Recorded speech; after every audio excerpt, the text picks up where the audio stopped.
അറിയാ ജി നമുക്ക് ബീച്ചിലൊന്ന് വിട്ടില്ല. എടാ ഞാനില്ലടാ, ഓളായിട്ട് ബീച്ചിൽ പോകണം. ഒരാഴ്ച നമ്മൾ അവരെ അങ്ങോട്ടേക്ക് പോയി കാണുന്നത് നിർത്തിയിട്ട് അങ്ങോട്ടേക്ക് വിളിക്കുന്ന പരിപാടി നിർത്തിയിട്ട് എത്ര പേര് നിങ്ങളെ ഇങ്ങോട്ടേക്ക് വിളിക്കാനുണ്ട്?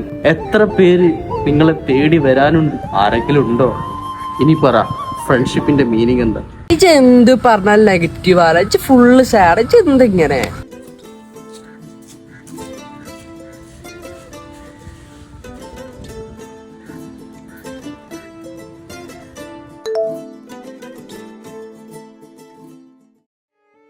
എന്നെ ഇഷ്ടപ്പെടാത്തവരുണ്ട്, എന്നെ ഇഷ്ടപ്പെടാത്തവർ ഇഷ്ടം പോലെ ഉണ്ട്. എൻ്റെ അടുത്ത് ഓപ്പൺ ആയിട്ട് പറഞ്ഞിട്ടുണ്ട്, നീ ആ കാണിച്ചത് എനിക്ക് ഇഷ്ടപ്പെട്ടില്ല. അപ്പൊ ഞാൻ ആലോചിക്കും, ആലോചിച്ചത് കറക്റ്റ് ആണെന്നുണ്ടെങ്കിൽ അല്ലെങ്കിൽ കറക്റ്റ് അല്ലാന്നുണ്ടെങ്കിൽ പോട്ടെ. കാരണം നമുക്ക് എല്ലാവരും ഹാപ്പി ആയിക്കൊണ്ട് ലൈഫിലൊന്നും ചെയ്യാൻ പറ്റില്ല. എനിക്ക് തോന്നിയിട്ടുണ്ട്.